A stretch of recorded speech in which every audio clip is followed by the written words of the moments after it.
Kedgley. Mr Speaker. A question for the Minister of Agriculture.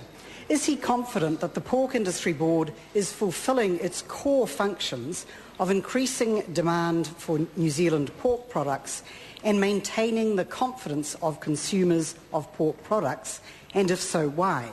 Honourable David Carter. Mr Speaker, it is attempting to do so, but it clearly has some challenging issues that it needs to address. Sue Kedgley. Does he consider that the Pork Industry Board's recent actions of taking legal action to stop the release of a new pig code, keeping audits of pig farms secret, and obtaining information on animal rights activists is likely to undermine consumer confidence in the Pork Board and in pork products generally, and if not, why not? Honourable David Carter. Mr Speaker, the Pork Industry Board certainly needs to be aware that the perception of some of its actions are not helping it in marketing its product.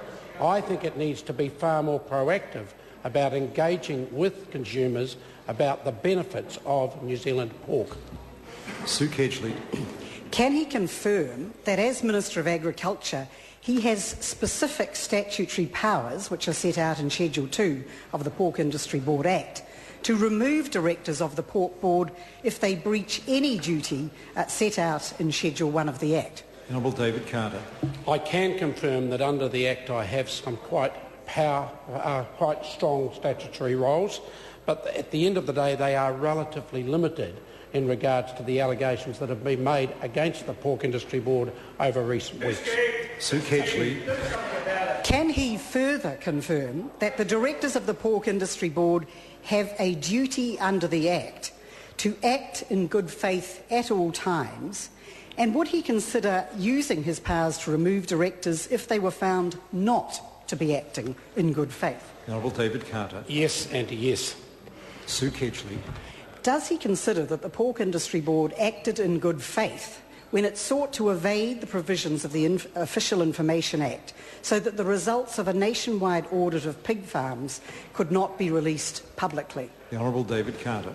As I stated to the member earlier, any action by the Pork Industry Board with regards to its compliance with the Official Information Act is a matter that their member needs to take up with the Ombudsman. Sue Kedgley. A point of order, Mr Speaker. Point of order, Sue Kedgley. Mr Speaker, I did quite deliberately and specifically ask whether he considered that the Pork Industry Board acted in good faith on this matter. That was the question. It was very deliberately phrased, and I would appreciate it if the Minister could answer it. But to which the Minister replied that the matter the member's referring to is a matter for the Board, not for the Minister. And therefore, because he's not responsible for that, he doesn't need to express an opinion on it. Point of order, Mr. Point Speaker. of order, Sue Kedgley. Mr. Speaker, I was asking whether he considered that the Board had acted in good faith. And it is of relevance because the Minister can sack members of the Board if they don't act in good faith. So it is quite a specific question.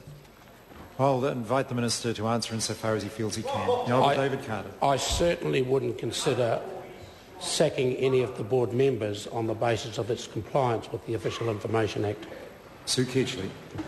Does he consider the Board acted in good faith when it threatened to take the government to court if it proceeded to release a new pig code of animal welfare that would call, amongst other things, for a phasing out of the use of sow stalls? The Honourable David Carter. I'm unaware, Mr Speaker, I'm unaware that the Pork Industry Board actually threatened the government. I think at that stage it was threatening the process that are undertaken by the National Animal Welfare Advisory Committee.